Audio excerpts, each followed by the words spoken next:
Hello, my lovelies. Today I just wanted to kind of share what I plan on doing to get myself ready and in the spirit and energy of spooky season, Samhain. Yes, that half of the year, the half of the witch's time is coming, and I'm so excited, overly excited this year for it. Not sure why, but I'm really feeling it.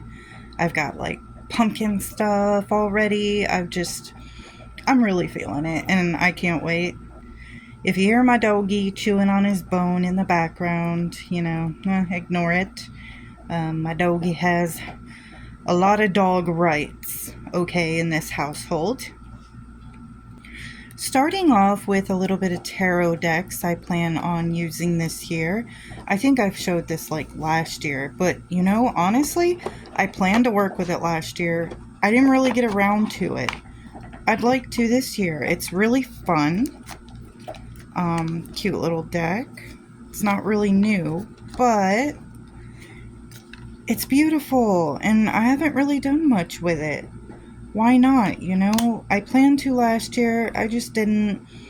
But feeling really in the spirit, I really plan on using it for some readings and some cool stuff. I'm in love with these cards. Look at this. This card's amazing to me because speaking of getting ready for, this time of the year, I have an ancestor tree out front that I dedicated, and I like to channel using the spirit of the tree to the energy of my ancestors, because all the ones I lost actually used to live here in this house. They've been around that yard in the tree, and I called and did a lot of work for their fragments of energy to be harvested in this tree. So it's one way that I honor and kind of feel them, like when I go out and sit under it or I'm around this tree. I did do little mini videos on that last year. I'm explaining how I was going to do it and what I was going to do, and I did end up doing it. I never followed up, but I guess this is my follow up now. But yeah, so I like to, on Samhain or Samhain Eve, make a bonfire out in the yard. I will leave offerings under this tree and do my yearly Dance with the Dead ritual. It's just where I call upon my ancestors to come dance with me, celebrate, and yeah, it's a great time, fun time. Maybe this year I'll even kind of vlog it for you.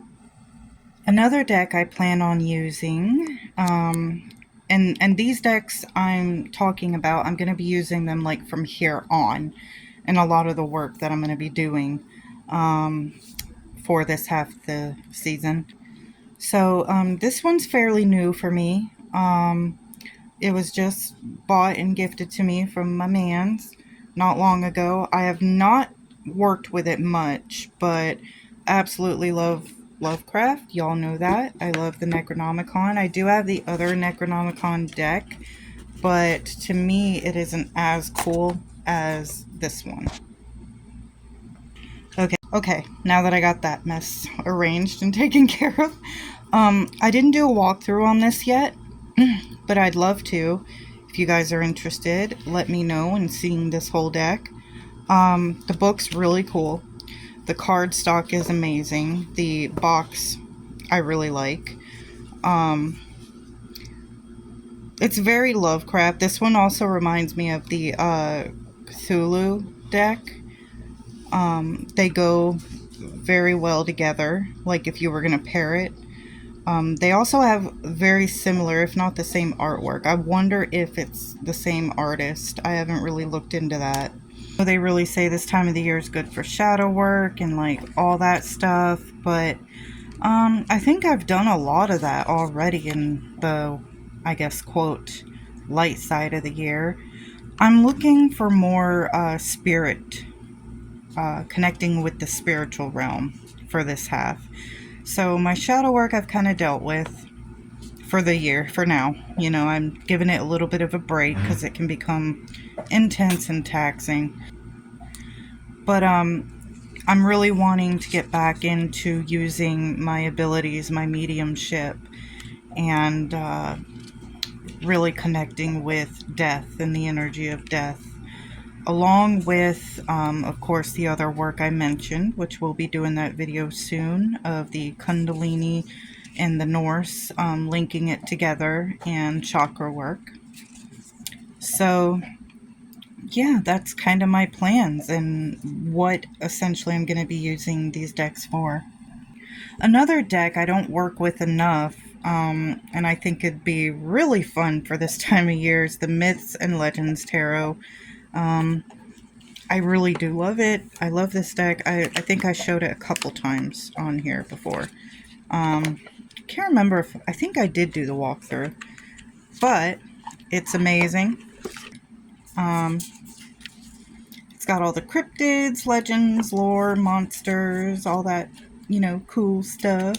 I believe it was a Kickstarter deck, indie. My friend had bought it for me when she got hers, which I'm so grateful because I do love it. I don't work with it enough, and it's time.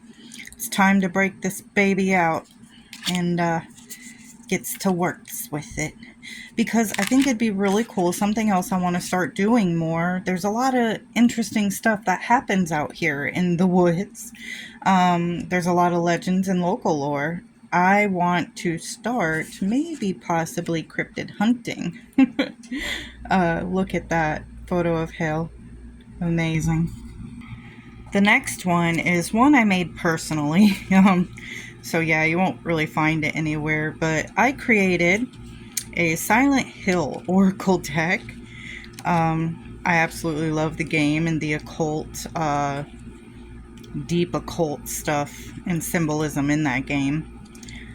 So I created an Oracle deck, put the meanings on the backs, but of course, knowing that game so intimately, because I'm a huge fan, I'll know what they mean, and I can read with them really well.